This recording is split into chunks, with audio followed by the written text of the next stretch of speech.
In the beginning, there was darkness. Then, out of the void, came fire, smoke, metal. On the forge of imagination, an incredible thing began to take shape. A creature of raw, unbridled power. A creature with no equal. The very first of its kind. A thing so awesome, it could only be called a monster. In the beginning, there was Bigfoot, the first monster truck to stalk the earth.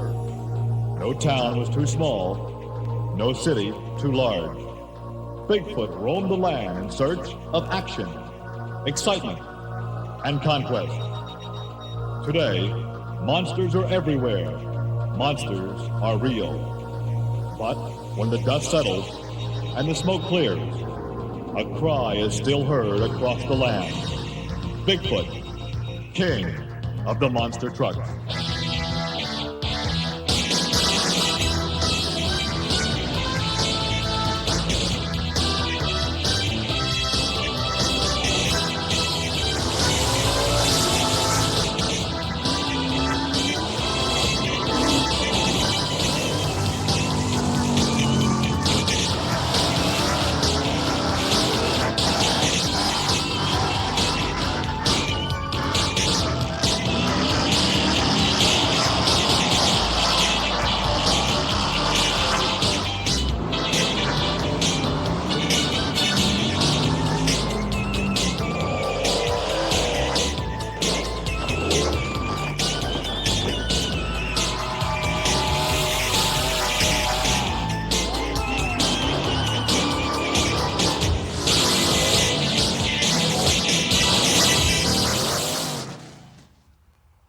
The past few years, we've all been witness to a rare occurrence, the birth and then the thriving success of a new form of motorsports entertainment, monster truck competition. Hi, everybody. I'm Gary Lee in the cab of what we could argue to be the most recognizable and certainly the largest monster truck in the world, Bigfoot.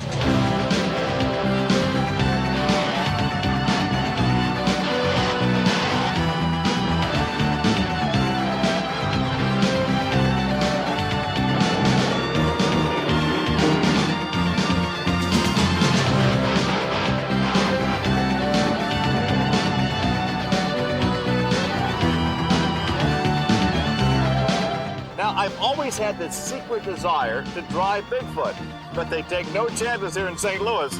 There's no key in the ignition. For the next hour, we'll take an exciting look at the king of the monster trucks. We'll see how these trucks are designed, manufactured, modified, and maneuvered. Maybe they could teach me how to drive Bigfoot. We'll talk to the men and women that keep these trucks in the forefront of this phenomenon that's sweeping the nation. Now, as I mentioned before, this is Bigfoot number 5. There are 10 Bigfoot vehicles, all designed and constructed for ultimate performance in a specific event. Now, before we get started, and to give me a chance to figure out how to get down from here, let's take a look at the champions in the Bigfoot stable. After all, it takes some kind of program to put the faces with the names.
In part, the success of Team Bigfoot can be attributed to creator Bob Chandler and his love of the high-tech approach to building a better monster truck.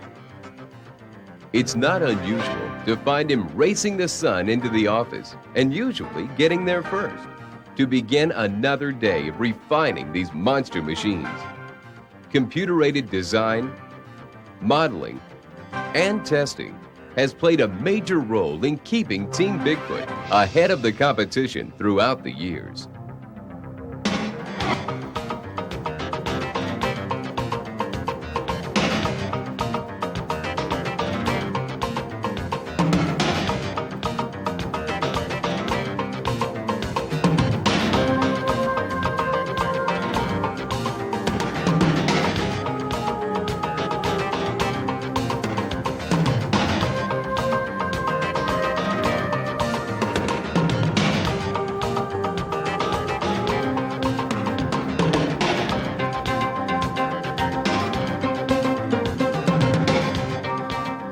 Another key ingredient to success is the team approach.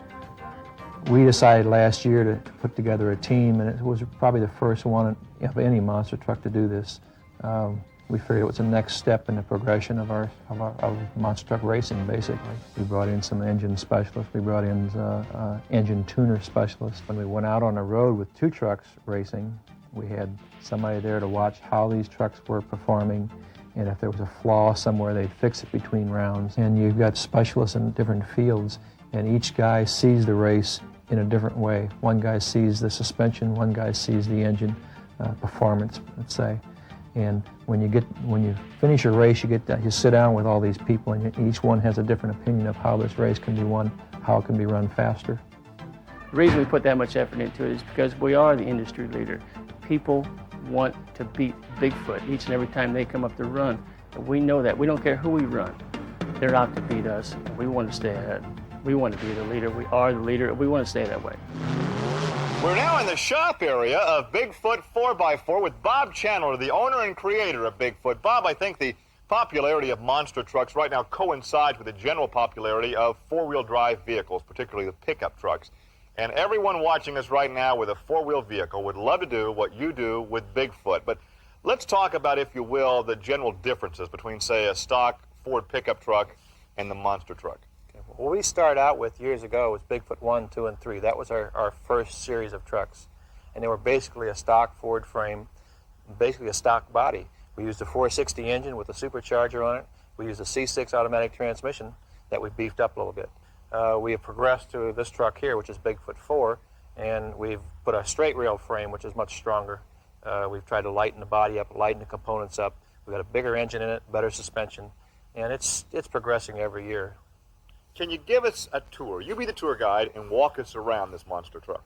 Okay, this is one of our first racing trucks, let's say, and what we started out here was with a different type of frame. It's a straight rail frame. It's a stronger. This truck has more air time. It's up in the air more than the other vehicles. So what we've done is added a longer spring to it, so we have more travel out of it, which involves longer shocks.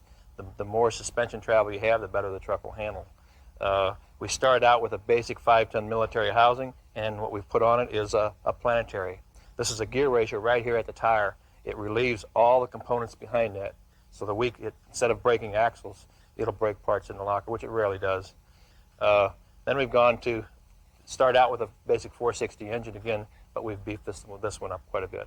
It's over 500 cubic inch. We've gone to a bigger BDS blower on it. We've got 3 Predator carburetors. The other ones only had 2. So this truck puts out a lot more horsepower, and it performs a lot better than the old trucks. One question that I have been asked several times at these events, what does 4x4x4 mean? Well, 4x4x4, a 4x4 rather, is a 4-wheel drive truck. There's 4 tires on the ground, 4 tires supposedly pull. The extra 4 that we've added is 4-wheel steering.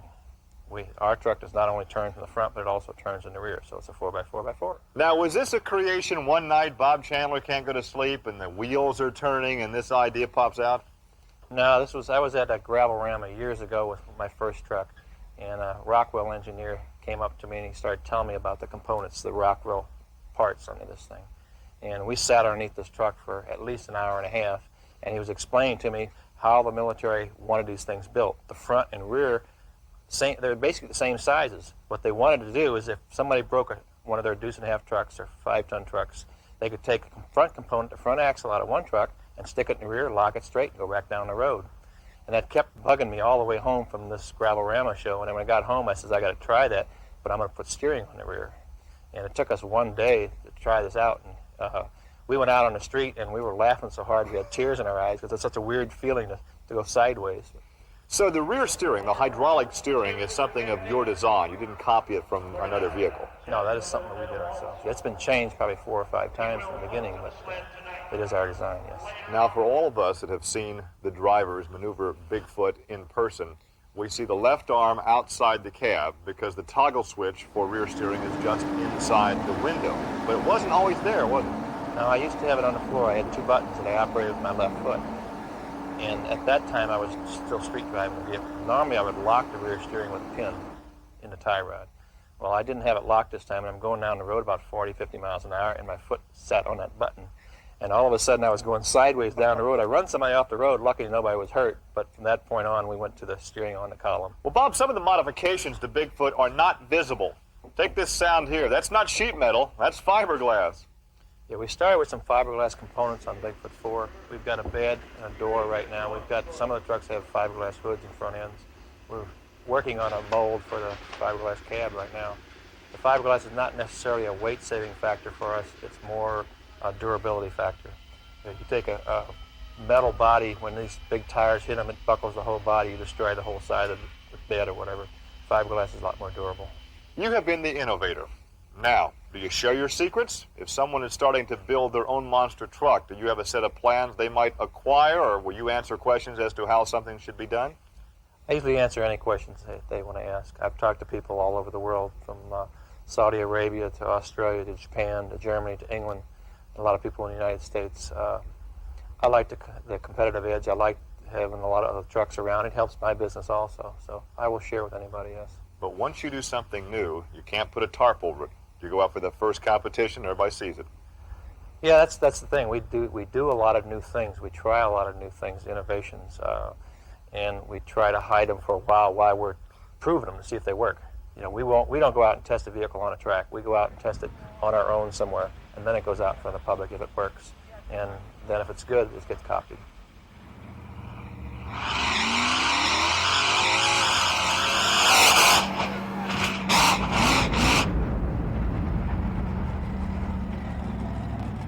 As I mentioned before, this monster is Bigfoot number 5, the largest monster truck in the world. But what I didn't mention was it will always be the largest monster truck for one simple reason.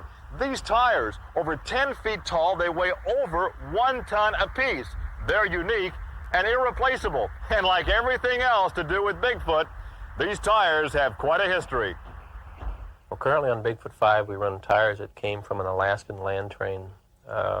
Something that the U.S. Army had in late 1950s, I believe. I was doing a show in Seattle about 5 years ago when I went to a military junkyard between 2 shows. And Ken Kelling, one of my drivers, saw these tires on a trailer, and he come over and got me out of a different part of this yard. And I couldn't believe that there was such a tire this way, this big of a tire. We looked at them for quite a while, trying to figure out how we could use them, and we ended up going to the owner of the yard and to see what he'd want for the tires. And he told me $30,000. I says, no, thank you. The next year I was back there again doing a show, so I went back in and asked the guy how much he wanted for his tires. It was the same thing, $30,000, so I just kind of give up on him. The following year I had Jim Kramer go up and do the show in Seattle, so I was talking to him on the phone one of the days that he was up there, and I suggested he go in there and offer the guy $1,000 just to see what he'd say. He called me back in an hour, and he says, the guy says, fine. So what happened, we ended up buying 4 tires. I don't know what changed this guy's mind in this last year, but we bought the 4 tires and ended up buying 4 more from him 6 months later for $700 apiece. So I think I've got the only 8 with wheels in the country. In the back of my mind, I did want to prove that I had the biggest truck. I've never tried to, with my trucks, I've never claimed to be the biggest or the tallest or the widest or anything else. But the first time we put these tires on the truck, It was really for some pictures, and we were going to take them off and never use them again. But we decided to put them on a truck for the four-wheel and off-road jamboree one year, and it really worked out neat because there was at least 5 other monster trucks with signs in front of their vehicles, world's largest monster truck. And I just had to drive past these guys and look down on their vehicles. You know, it was all in fun. But, the truck's been pretty popular. I really can't take the tires off. I leave them mounted all the time out in front of the shop when a truck's not being used. Now, obviously, Bigfoot 5 is not transported with these huge tires on it. So what are the real hassles of changing the tires, and what equipment do you take with you to make that tire change? We have a special trailer, first of all, a double drop deck transport trailer.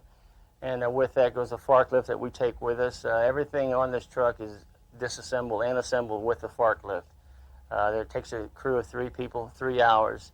And all they really do is work with the forklift and process of changing the tires, and the forklift really has to do all the manual work. The only thing we can do is run the electric gun, put the lug nuts on. Everything has to be done with the machine because everything is so heavy.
Bigfoot 5, its main thing is to be on display at all times. We have busloads of school kids come in, and they look at the truck, they go through the shop. It brings a lot of people in, brings a lot of truck drivers that are, they take their kids with them as they're going through St. Louis, and they stop here. It's been good for our shop, and it's been good for Bigfoot.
Now let's talk about that tire walk.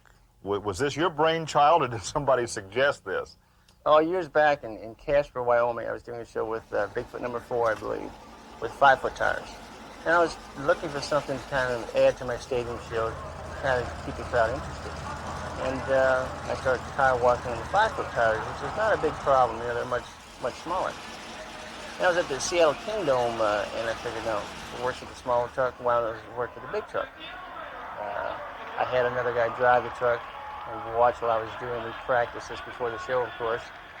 And you can do it, and I do it, but it's very difficult because the tire being 10 foot tall, you actually are kind of hung out in the wind there for a while before you come over, and the gravity starts holding you to the tire as you come out. So you have to grab the tire with your arms and your legs and squeeze with all your might until you come over the breakover point, and gravity takes over and holds you to the tire and come up. I must admit, the first time I saw it on videotape, I thought, well, that doesn't look that scary. Until I had actually gotten in the truck and realized how far up in the air I was. Then it became very scary. It is the biggest problem to figure out is once I leave the truck to jump on the ground to come back up. I had to figure out a way I could physically leave the truck without getting in the way of the rotating tires, climb down along the chassis, get on the ground, then grab the tire and come back up. It's a long way. You don't just step out the door and jump, that's for sure.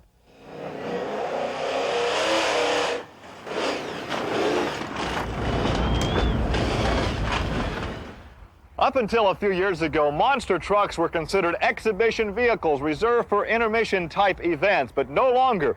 Monster truck racing is a highly competitive motorsport, and by the very nature of that motorsport, monster truck racing is unpredictable and always changing.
How long did it take you to get acclimated to like the hydraulic rear steering and to get acclimated to driving the truck in the race?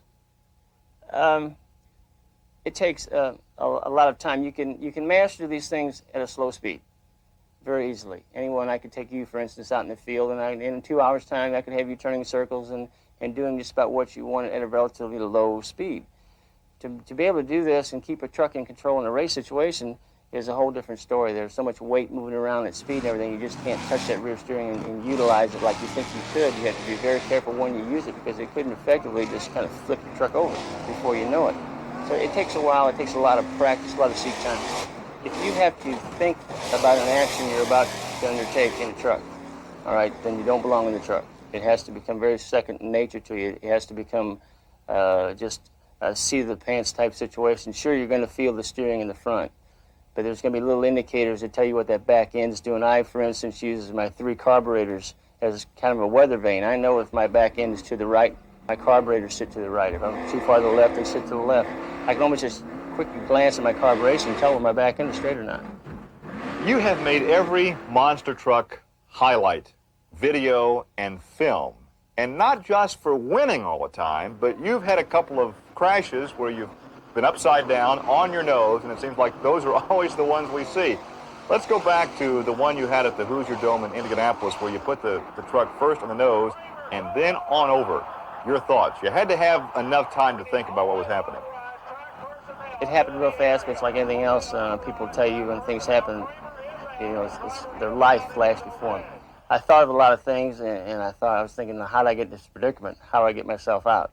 I couldn't get myself out because of a mechanical situation, so I had to think of the safety of the fans. Had not the truck rolled over, then I would have had jabbed on the brakes to make the truck roll over, so it would not have gotten as far as the seating area where the fans were. So that's the kind of thing that was going through your mind. After it was over, of course, and I was out and had time to reflect on it, you know, it's a lot of things do go through your mind. What could have happened? Because of the safety equipment that we use on the trucks, I came out okay. How much of a jarring does the human body take in car crashes or in the races themselves? Despite the safety aspects of the truck, how much of the organs moving around inside the human body? If it weren't for the safety equipment we use, it'd be a lot worse. But yes, everything gets jarred. The biggest problem, I think, is neck whiplash. You're hitting these cars, some of them 40 to 50 miles an hour. There's such an impact at that point that it's very easy to get a neck whiplash, and we wear proper safety equipment, cervical collars, and things like that to try to alleviate the problem. Where do you see monster trucks headed? As you know, like you stated, monster trucks started out at exhibition, but now monster trucks have gained popularity in their own right. I think we're seeing now, last summer, I think we'll see this summer too, monster truck racing shows, period. You're talking about just monster trucks. They are enough of a draw, enough of an interest to people that they will support themselves. You're going to see a much better breed of monster truck out there running, and you're going to see a much better track, much more controlled, better guidelines, better track timing devices and things like that. It's going to get to be a heck of a lot better race situation with the monster trucks. Just as any athlete or artist would have their own particular style, so it is with monster truck drivers. So we spent some time talking with the different Bigfoot drivers about their style and asked them what techniques they've picked up over the years to give them that slight edge. It's hard to tell anybody what you're thinking about when you're sitting on a line because you're thinking of so much stuff. You know, a lot of times I try to pull up the line and really make sure I'm really ready to go. And sometimes depending on who I'm racing, you know, I like to psych them out a little bit, you know, take a little time, stall, you know, and because just our name will psych a lot of the guys out. A lot of the guys, and they know they're racing Bigfoot, and it's rough on them, so it just makes them real nervous. So if you can kind of play with them a little bit, you know, they'll usually psych up and psych out and mess up.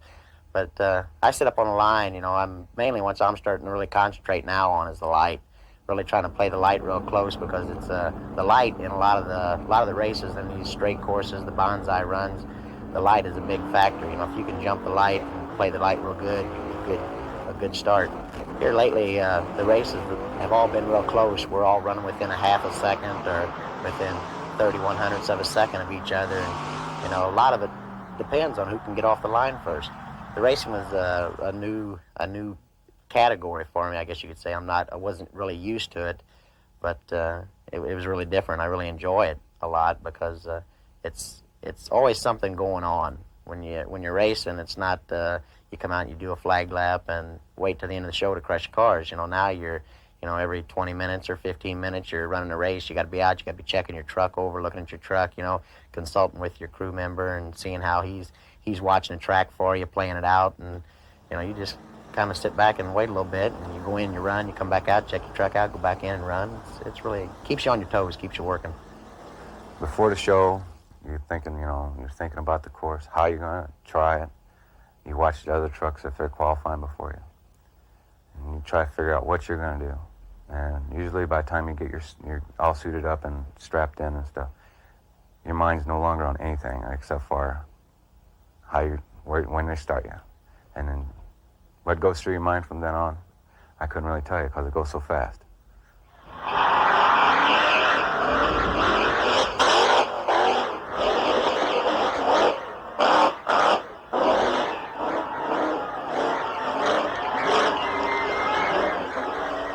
Believe it or not, that's the first time I've ever crushed cars with 48. And I felt secure in the truck. I felt more secure in the little truck than I did in the big truck. I don't know why, just because everything was smaller and fit me closer or what, but we figured out how they was jumping the trucks to get them out so far. When we figured it out, it was too late to jump the big truck, or to do it with the big truck, and the only one we had left to do was the 48. And me and George talked, and I said, well, let's try it. And when we did, and it was unreal. It worked. I felt very comfortable with the run we laid down until I got back, and then, everybody said, well, we thought you was gone. And I thought everything laid down real well.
They say what goes up must come down. But with monster trucks, sometimes they come down hard.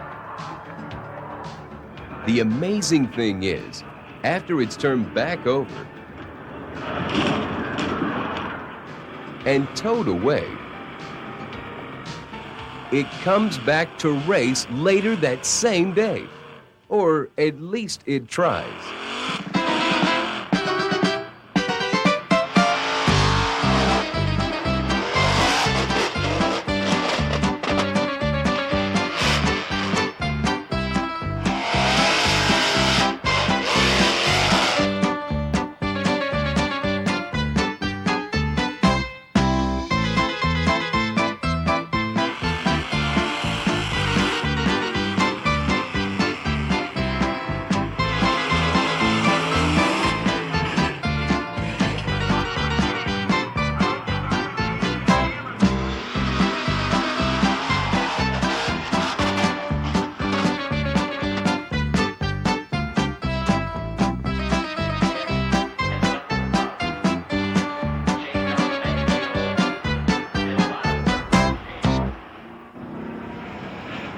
The Bigfoot shuttle has raised more than just a few eyebrows over the years, especially when it goes through the paces like any other monster vehicle.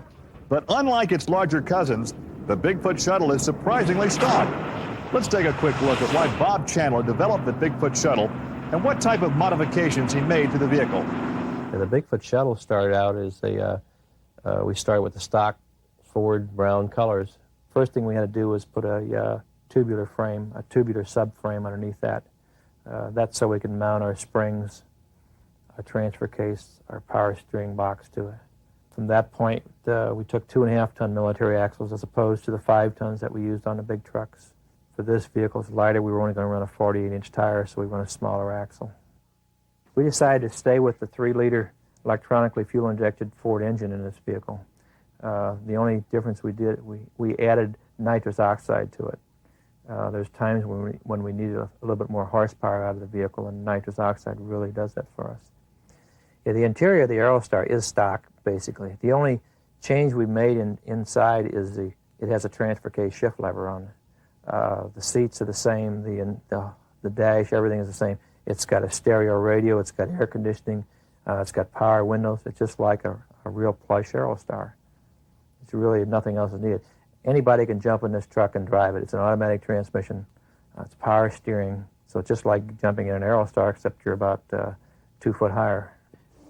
We decided to put rear steering in this truck just so it'd be just like the rest of our trucks.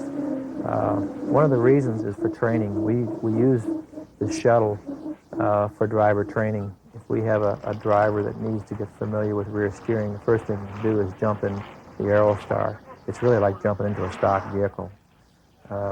And he can get used to the rear steering before he has to go out in front of a crowd. You want that to be a second nature to you. You don't want to have to think, do I need to steer this? Which way do I have to move the switch to steer it? So the drivers get hours in the Aerostar first before they go out and do a show with one of the bigger trucks, for instance. I've raced against the bigger trucks before and almost won. It's very maneuverable. I guess that's where its advantage is, being 48-inch tire. It turns sharper than a big truck, so it's hard to beat. Bigfoot Ranger actually started out as a streetable Bigfoot. That was our idea, and my wife was involved in it. That's why it was originally going to be, well, it was originally called Ms. Bigfoot. But as the project started, I had a long talk with Alan Root, who makes these aluminum Ford engines, and we decided to put an aluminum 571 cubic inch BDS supercharged Ford engine in it. It went from a streetable machine to a super hot rod Bigfoot. I guess about 2 years ago, Ford came to us and they wanted us to paint it the same color as the other trucks. And when we did change it to the Bigfoot Blue, we also changed the name to the Bigfoot Ranger.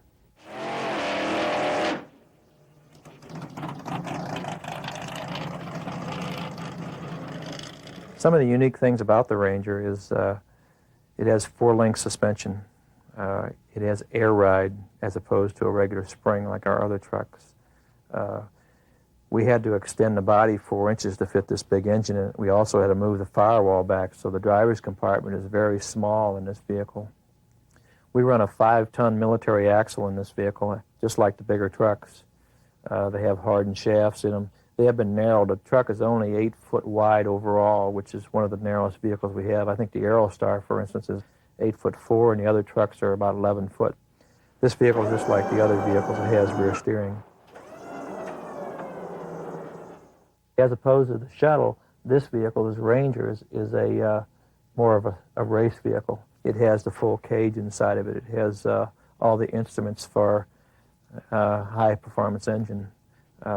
It's got the harness and the seat belts for the driver to be more secure for racing. My drivers seem to really enjoy driving this vehicle, which is, to me, it is very uncomfortable to drive because of it's such a small compartment. But they say it really holds you in as this truck. If you've seen some of these tapes, it bounces around a lot, and they seem more secure in this for some reason.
It began an illustrious career as Bigfoot 2 in the early 1980s. It thrilled literally millions of fans in hundreds of live performances. But as monster truck racing evolved to replace car crushing, the old-style truck simply could not compete. So, at the ripe old age of 10 years old, Bigfoot 2 was reborn as Safari-Foot. Today, the Safari-Foot passenger truck continues to thrill fans across the country by making possible what many only dreamed of: a ride in Bigfoot.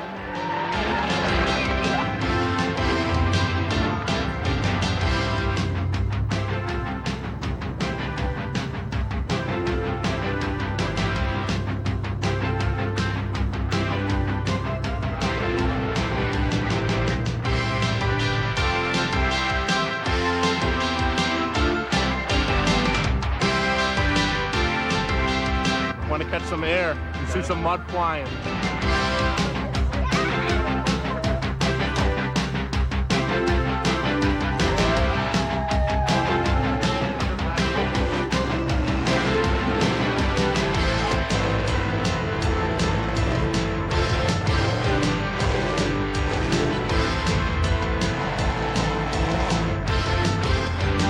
You really want to go as fast as they want to go? No, but he's not going that fast, is he? Wait, I have to go talk to him.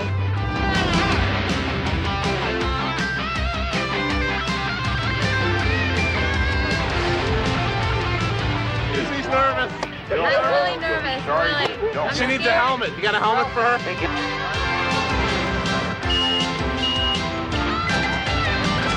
You gotta try that. Yeah, All right. here we go. Here we go. Hang on.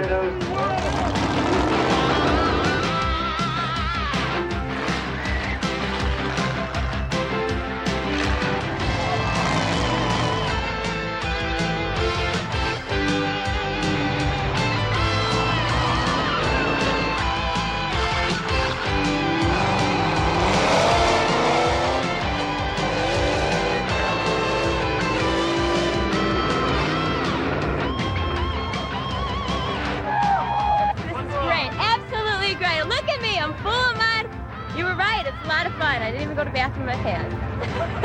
Hey, it was great! All right, shoot through the bonnet!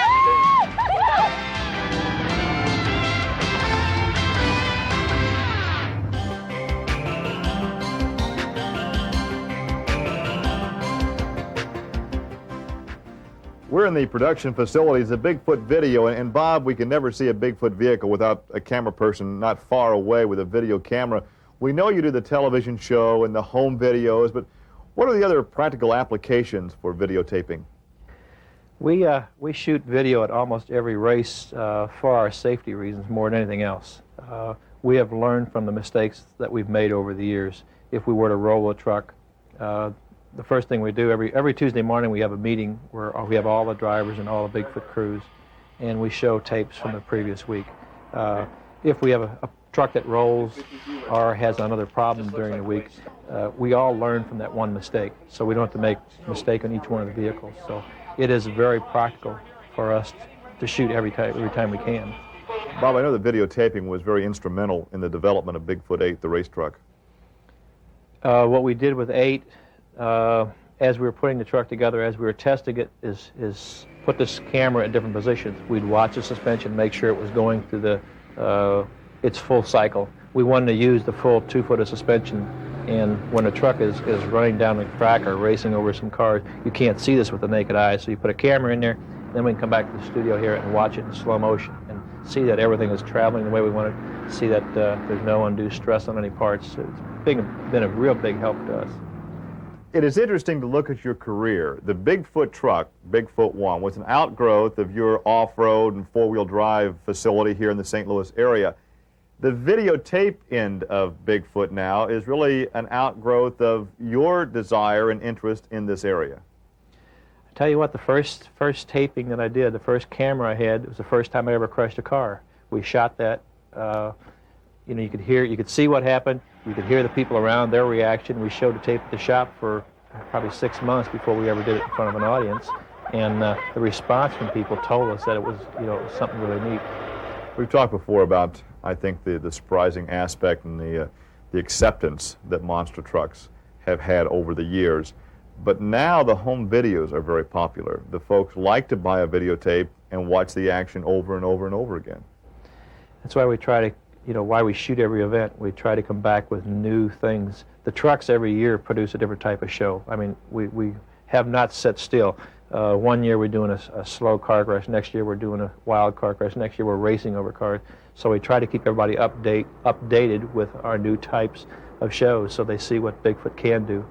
There are very few people that can say that they can take a hobby or an avocation and turn it into a profession. You've done that. Well, to me, it's something I love doing, and if you like doing something or love doing something, it makes it easier, and you put more into it, I guess.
This may look like just another Bigfoot, but in reality, this is the newest member of the Bigfoot family. This is Bigfoot 8.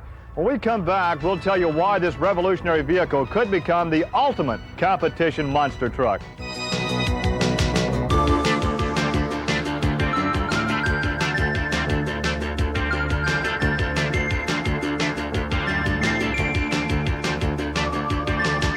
Well, Bob, besides the competition, Bigfoot shows up in some surprising places like cameo roles in the movies, some television commercials, and Bob, tell us about some of those pleasant experiences. In 1988, we did another Ford commercial, which was a very exciting thing to do. We also had a role in Roadhouse. And the end of last year, we finished up a part on Police Academy 6. Now, everything is very well planned. Despite how it may look on the big screen, you guys go through a lot of planning preparation for any type of a stunt. Let's talk about the preparations for the movie Roadhouse. Well, what they did is they told us they wanted us to drive through a building. It was a dealership. And to set up 4 brand new cars in this. So what I did is put it in a computer with a CAD program, and everything was to scale, and I could watch the truck going through the building. We told them we needed this much ceiling height, so we didn't hit the ceiling with the truck. We needed them space, so I had it laid out on a computer printout, and they stuck it up on the wall, and that's the way they laid everything out for the show, and it went over good. Obviously, those of us watching in the theater would have no idea how much preparation and paperwork would go into such a stunt. There was a lot. I probably spent 2 weeks in the computer every night working on this. It came out excellent, though. They had 7 cameras going for this one shoot, and just luckily it went over right. It had only 1 building and 4 cars, so there was no second take on it.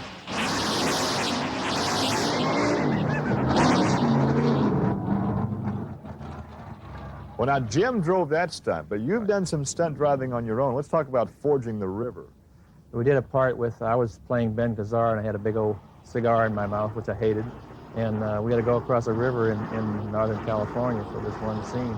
And we kept trying a little deeper place, and I hit a hole. The truck almost disappeared. It went down into water, and tires were completely under. The old trucks would float. My Bigfoot 1, 2, and 3 would float. But the newer trucks, they wouldn't handle that. And it just barely grabbed enough to come out of the hole. And it was a neat scene. Did you tell the producer this is going to cost you more money? No, I said, that's it. I'm done. That's as far as we can go in the water.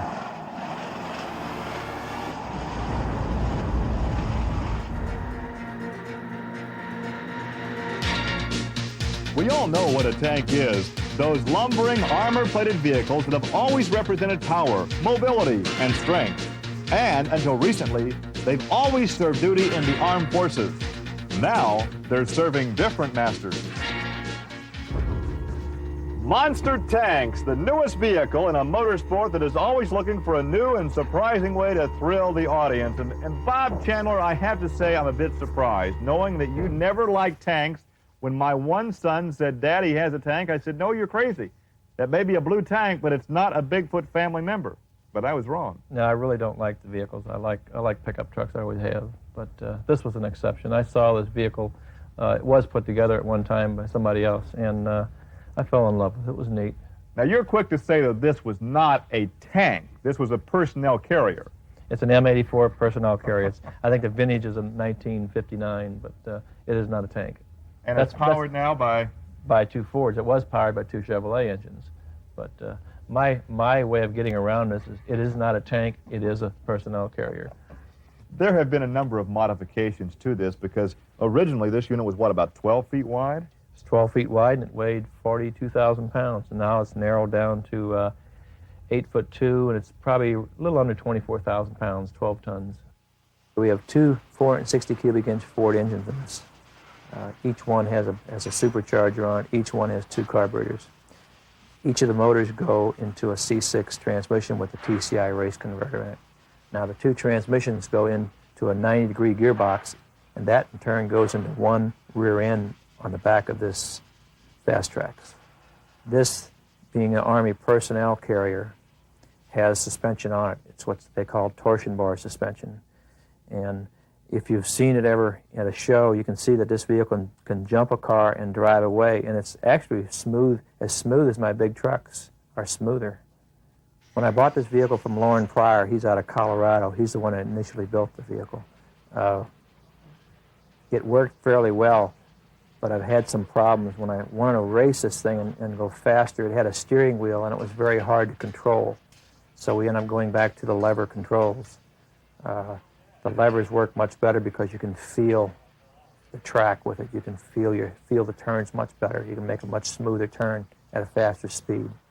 Now, I happen to know that you have pretty well curtailed your driving, but you like to drive this. You have fun with this. Tell you what, it is a ball. It's got a nice suspension on it. It's easier riding than any of my big trucks, and I do enjoy it.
Bob, the Bigfoot truck has always been at the top of the heap, but it didn't take long for the Fast Track's tank to ascend to the top. On one particular night that I'm thinking of, the tank won its division, Bigfoot 7 won its division, and the two of you went off head-to-head.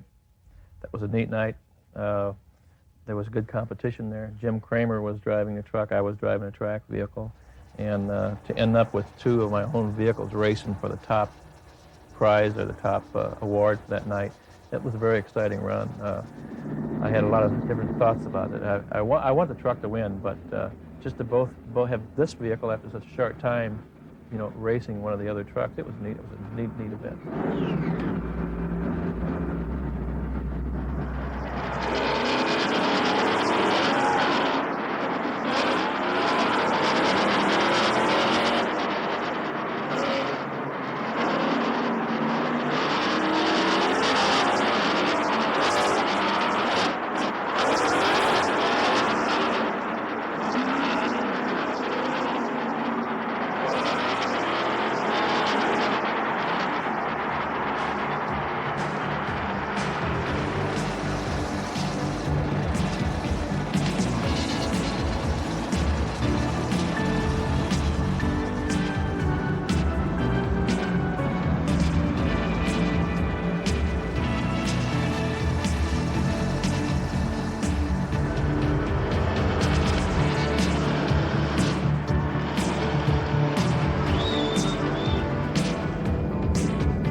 To prepare for the 1993 Monster Truck Racing Series, the members of Team Bigfoot were able to look back on an incredibly successful year in 1992.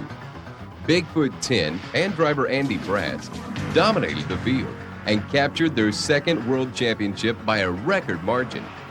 As the season came to a close, focus shifted to research and development, trying to make the best even better.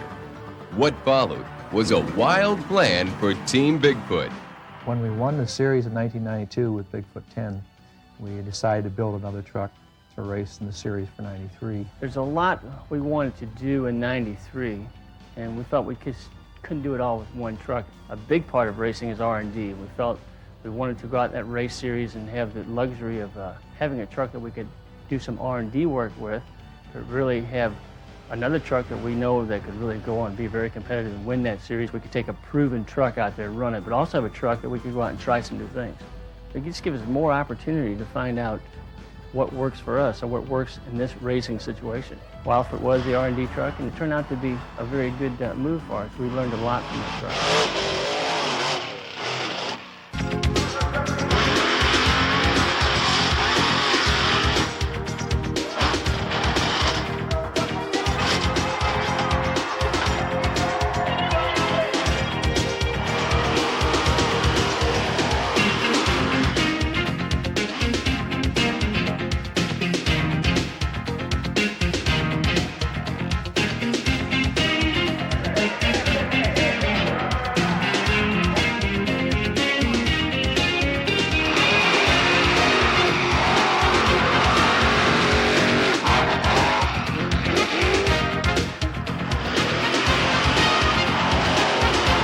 Bigfoot's biggest threat of the new season was snakebite, which finished a solid second in 1992. Snakebite's new driver, Ricky Rattler, had high hopes of beating Bigfoot, but then everyone dreamed of beating Bigfoot. We knew everybody was going to be running tough. We knew everybody was going to be gunning for us because we already, we had the backup of the 92 series, and we knew we was going to be the top gun for 93, and then people was going to be looking at us. Snake has always been a real top racer. He's been running real hard last year. Colt Cobra came out in 1992 with the new Ford Snakebite and almost beat what they would call the #1 Bigfoot. I ran the truck in 93 and stayed competitive with it. A big field of the best in the business turned out for the first race of the season in Lima, Ohio. Two-time driving champion Andy Brass didn't miss a beat, driving the experimental Wildfoot truck to the top qualifying spot. Veteran driver Gene Patterson took the reins of Bigfoot 10 for the first time in 93 and qualified just behind Wildfoot with the second fastest time of the day. Going in Lima, there was a little bit of pressure on me, but after doing the qualifying, with qualifying #1 and 2, that's ultimately where we want to be, and that's where we were setting. Wildfoot and Bigfoot proceeded through the brackets with ease, mowing down competitors with methodical precision.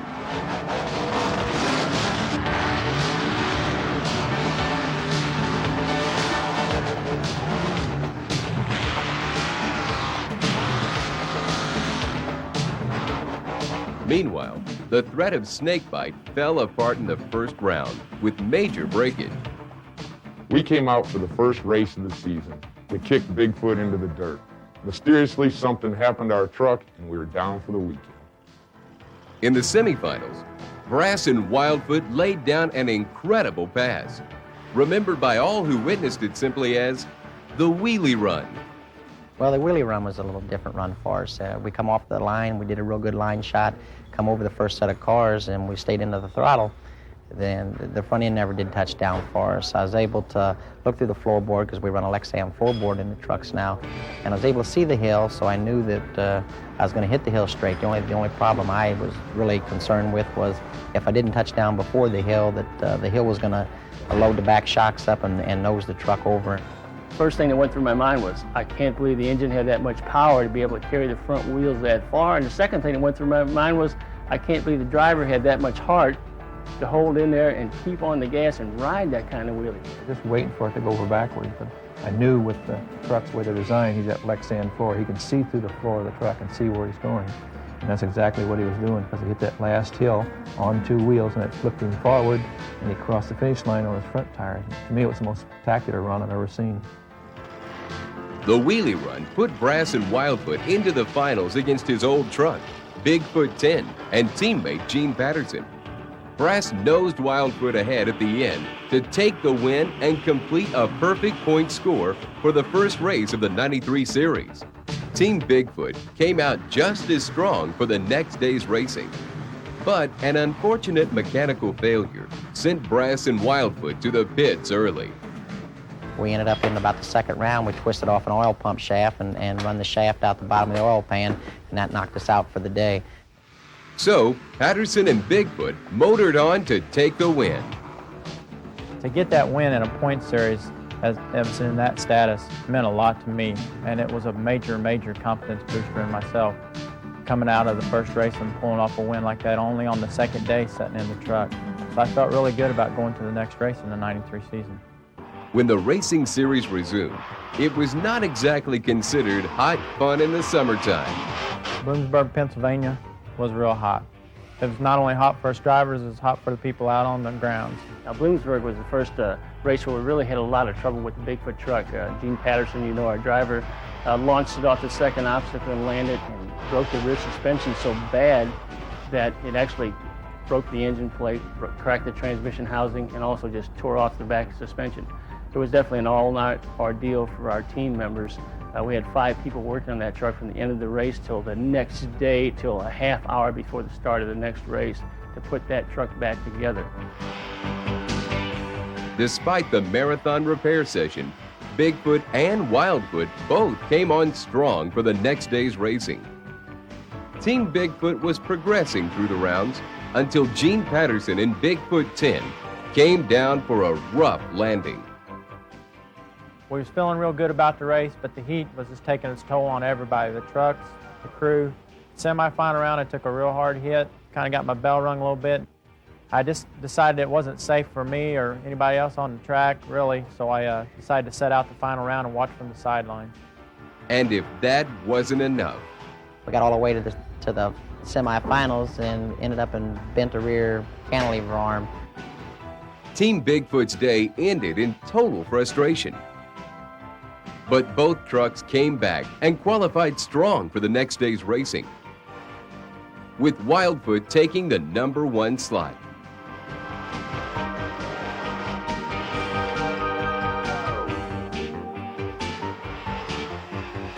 As the race progressed, Team Bigfoot marched to the finals, only to have more breakage sideline Bigfoot. But Wildfoot pulled out the win to salvage the long, hot weekend. The series moved to Springfield, Missouri, where the snakebite truck finally slithered out of its pit. Every weekend that we went out for the first couple of weeks, we were just falling. We were falling behind in points fast. We went to Springfield, raced Wildfoot in the finals, and pulled out a first. Things were looking better. Right off the first set of cars, when we grabbed third gear, we twisted the main shaft and the transmission and ended up having to take a second place. And then we come into the second day at Springfield. It was the same thing again, you know, it was Snake and I again. He was turning some real good times again.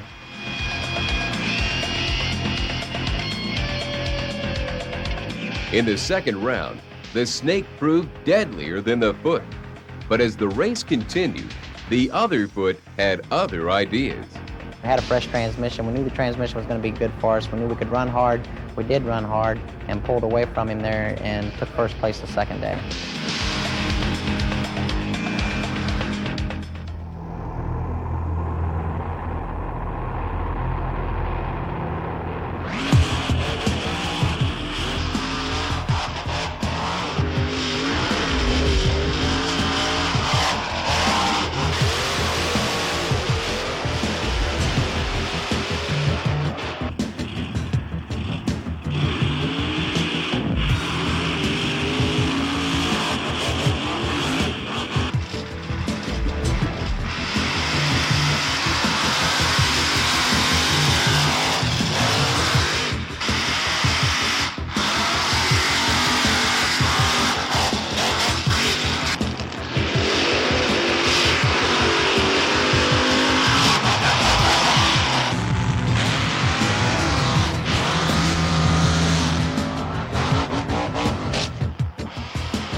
The Bigfoot team did 8 races in 17 days, starting in Bloomsburg, going to Springfield, and ending in Canfield.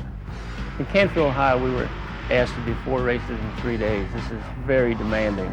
This turns out to be somewhat of an endurance race. I mean, 4 races in 3 days, you just don't do that kind of thing with this type of equipment. But we did it, and we prevailed. We were winners. I went in there, I was mentally prepared to win these races.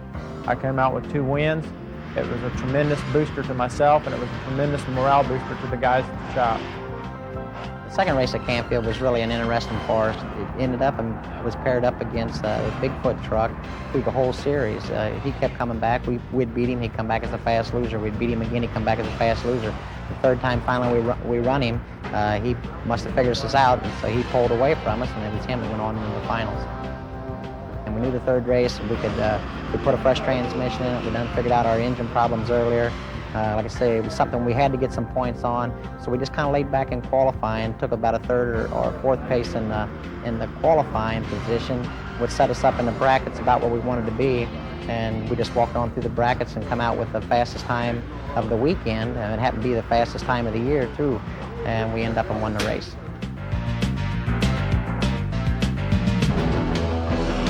The point series moved on to the granddaddy of them all, the Indianapolis Jamboree. Team Bigfoot had another pair of outstanding qualifying runs.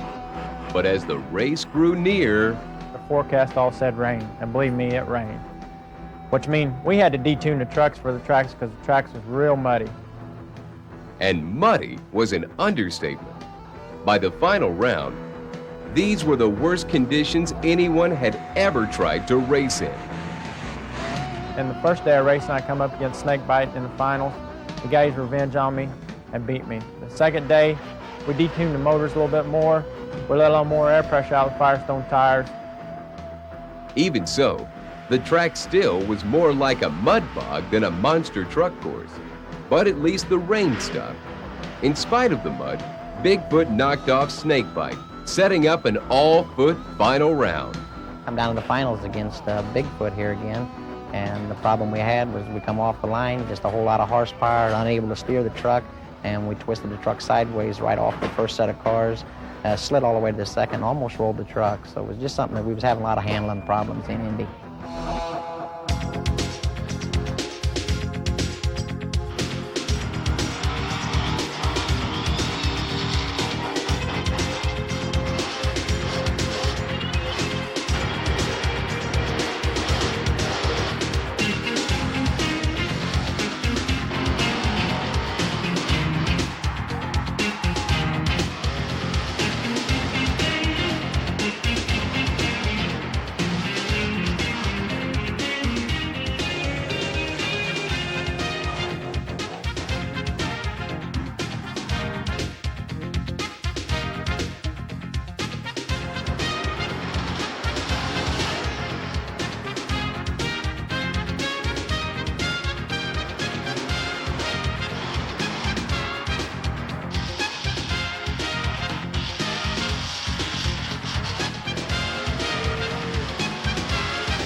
It was the last race of the year. We had a points lead advantage where all we knew we had to qualify the truck. We had to make the first round. Even if we went in the first round and lost, that was basically all we had to do. Here again, it was a qualify right before the race, so we did back off the truck a little bit. We were just concerned with being a little bit consistent with the truck and trying to make it through at least the first round for the points.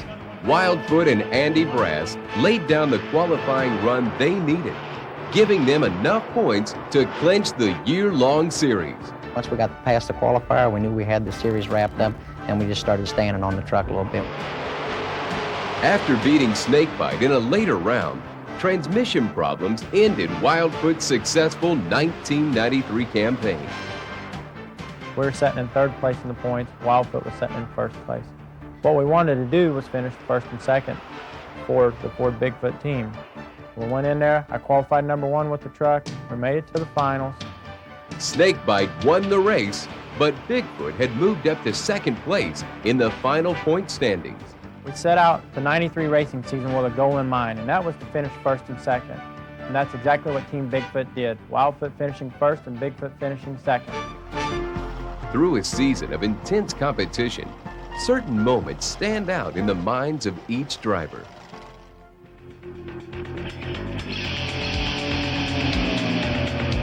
The high points of our season were beating Wildfoot twice in the finals and coming into the final race of the year blowing Bigfoot away. Out of the last 10 races, we went to the finals 7 times, winning 4 of them and beating everybody.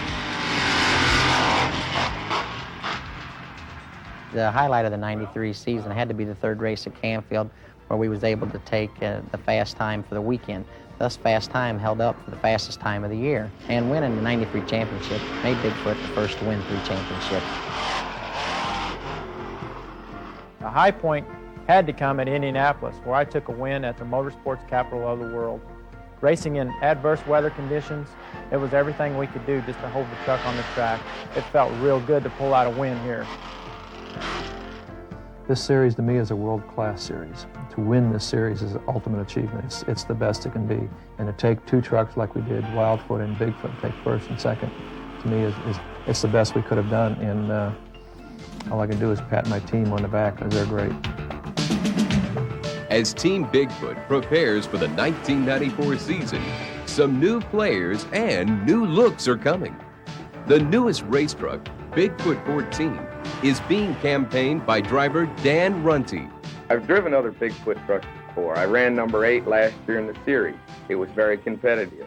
I jumped in 14 at the beginning of this year to find out what fast really is. You run the first set of cars, you never have to lift on the gas pedal. The harder you push on the gas, the faster you shift, the faster it goes. The truck is called the Bigfoot Cruiser. The new name and graphics support a series of Bigfoot Cruiser street trucks available through local Ford dealers. Bigfoot Power Wheels represents another variation from the classic Bigfoot Blue. This truck matches a new version of the popular Power Wheels battery-powered ride-on toy. Monster trucks have come a long way in a short period of time, and Bigfoot will always stay in the forefront of this exciting motorsport.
Welcome, ladies and gentlemen. This is it. The race that everyone has been waiting to see. This is the race that will decide it all. The ultimate battle between good and evil. Right and wrong. Between Bigfoot and Snakebite.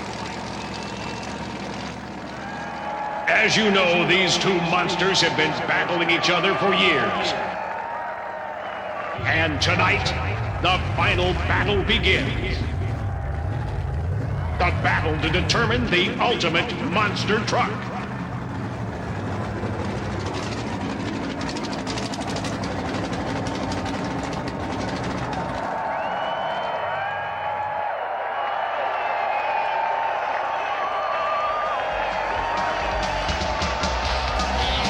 Will it be Bigfoot, the original monster truck that started it all so many years ago?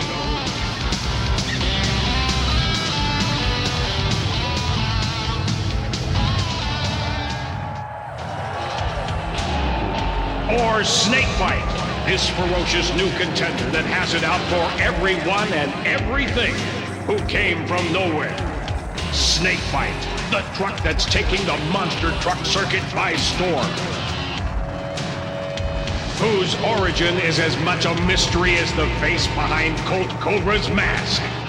The question on everyone's lips remains, who is this Colt Cobra?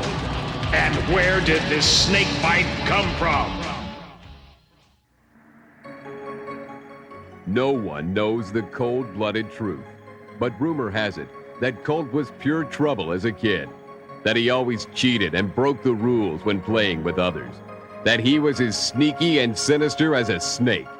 For that reason, all the kids called him Cobra. It was a name he hated, and he swore that someday he would get even. But in the meantime, he would live up to the name and be as ruthless as a reptile, as heartless as a snake. As he grew older, Colt Cobra discovered a way he could live on the edge and answer to no one, a way to armor himself in metal and raw power while riding high above all the people he hated. Colt Cobra discovered monster truck racing. He drew grim satisfaction by crushing and tearing the weakened bodies of old cars. And he loved receiving the praise and encouragement he was denied as a child. Colt fine-tuned his skills by racing for others. With the patience of a true reptile, he pursued his dream of building the perfect monster truck.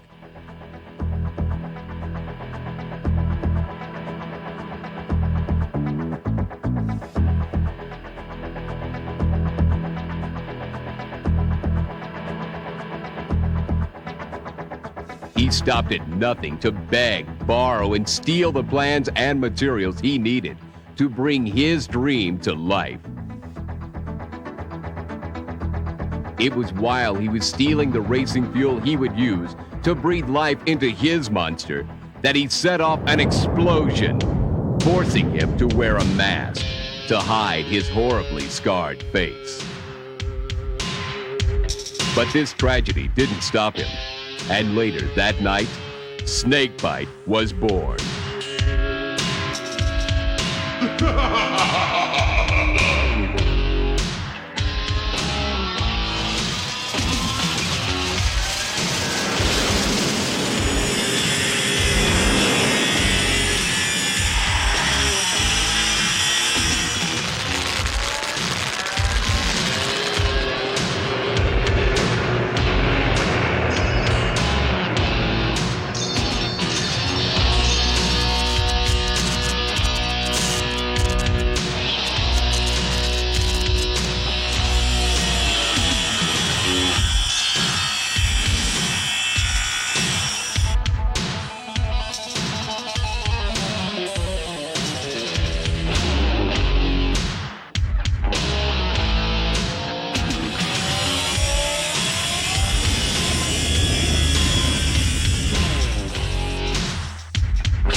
My creation lives!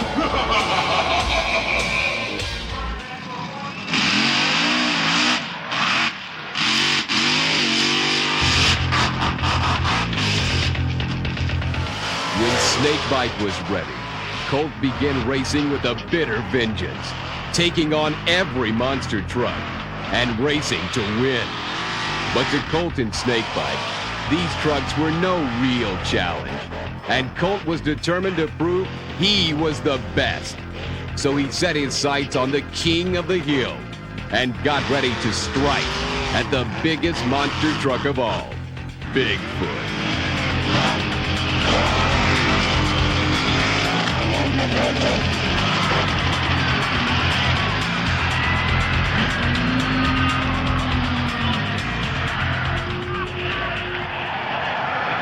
And now, everyone, hold on to your seats.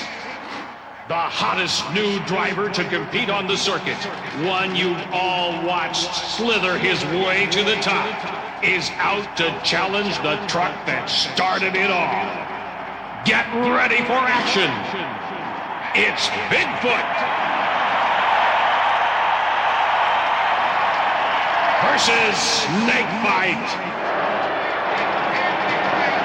Just watch as I put Bigfoot in his place.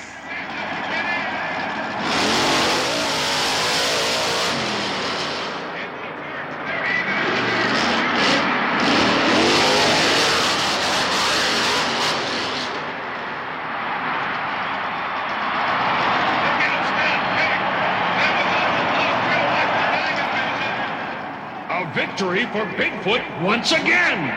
So much for Snakebite and that upstart Colt Cobra.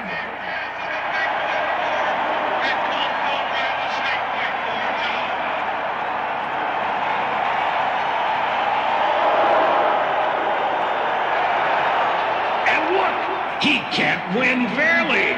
So he's taking matters into his own hands. Get off the track, you sore loser. After his embarrassing defeat, Colt did take matters into his own hands, and at the risk of being caught, attempted to even the odds through sabotage. Well, I don't know what to think about this Snakebite truck, this Colt Cobra guy. Flies into the shows, drives the trucks. You know, I get along with all of his mechanics. The guy that drives his truck around and see him alive. I get along with the guys real good, but the Colt, he can fly into the show, and as soon as he flies in, he puts his mask on, comes out here, kicks us around. You know, gives my mechanic a hard way to go. You know, just aggravates us. The boy hasn't ever beat us yet. You know, he pulls a lot of hot air. He comes over here. He tells everybody he beats us, but he ain't beat us yet. I'm sure he's going to have his day. He'll probably get us one day, but that's racing. You know, he'll have a good day. We'll have a bad day, and that's probably how he'll get us. He don't have enough sense to build his own truck. He comes out here with a measure of tape, measures ours, goes home and builds one. I just knows what kind of guy he is. He can't build something on his own. He's got to copy everybody else's.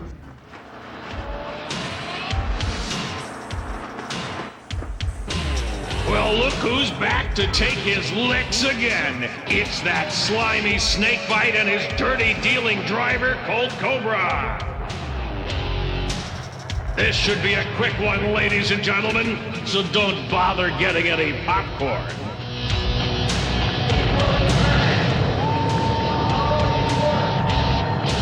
The fools! Little do they know that victory will be mine!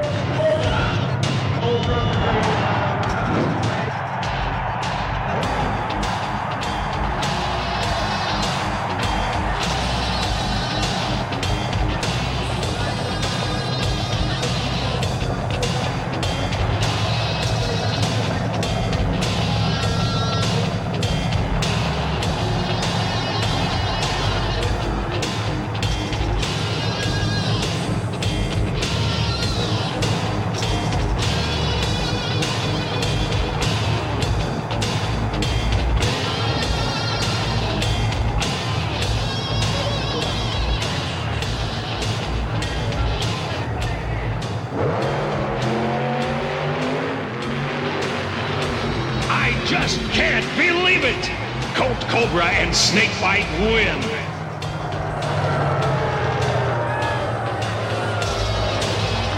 Finally, they appreciate me for what I am. The best driver, with the fastest monster truck. They haven't seen anything yet. And to make sure they didn't forget, Colt paid one more visit to Bigfoot while the crew was distracted. So what is the deal with Colt Cobra? You know, last year we watched him come on the scene, come out with a truck, mediocre truck, came out, campaigned it pretty hard. Truck didn't do so well. He didn't do so well. I think he hit everything in sight. You know, I thought he'd be gone. I thought he was a flash in the pan, you know, but he's back. He came back. You know, he came back also with a much improved truck and seems to have a much improved driving style. I watched him last night in qualifying, and I hate to say this, but I was almost impressed. We'll see if he can hold up today under the racing conditions, but I think he's here. And coming back this year kind of told me he's going to be here to stay. We'll see.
Bigfoot bites the dust again. Colt Cobra and Snakebite win.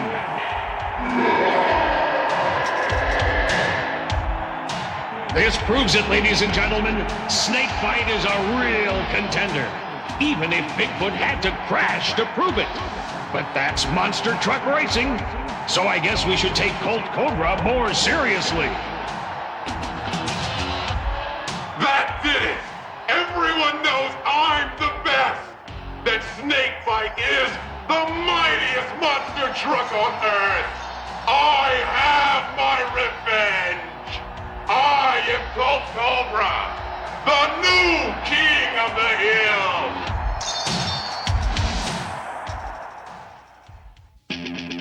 Unfortunately, winning twice against Bigfoot was not enough for Colt.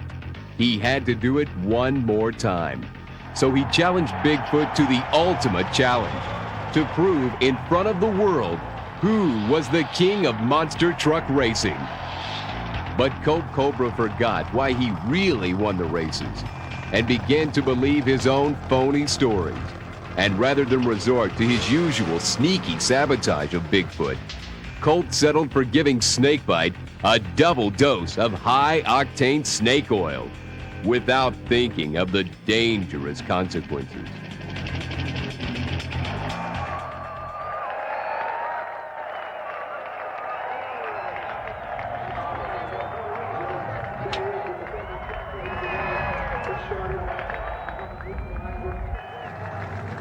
They're pulling into position. This is it. The race that will decide it all. The ultimate battle.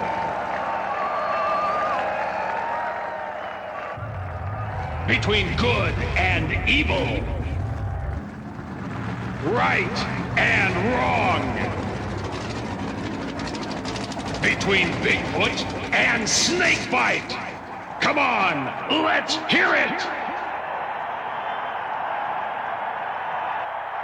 How many of you are Bigfoot fans? Now, how many of you are snakebite fans?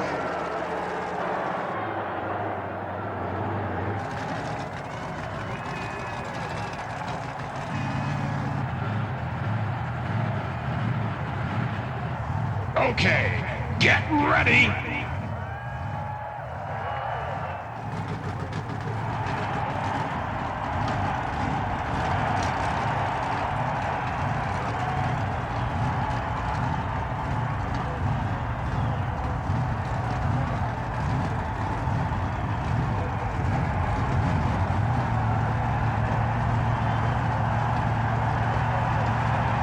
There's the light.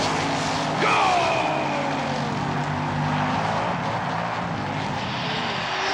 Look out! He's out of control!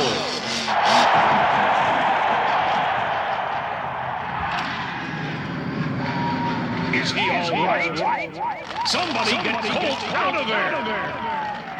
There he is. He's okay. I don't know what happened. It looked like Snakebite just went wild and Colt lost control. And there goes Bigfoot, still the reigning champ, winner of the ultimate battle. His legacy lives on.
Well, Bob, as I said in the beginning, monsters are real, and we have no idea where monster truck competition is headed, but I think it's safe to say, wherever that might be, that they and the fans will let nothing get in the way. You're right, Gary, and we're not going to let anything get in the way of you driving Bigfoot either, so here's your helmet. All right, thank you. I've been looking forward to this. Gary, and here's your Bigfoot to drive.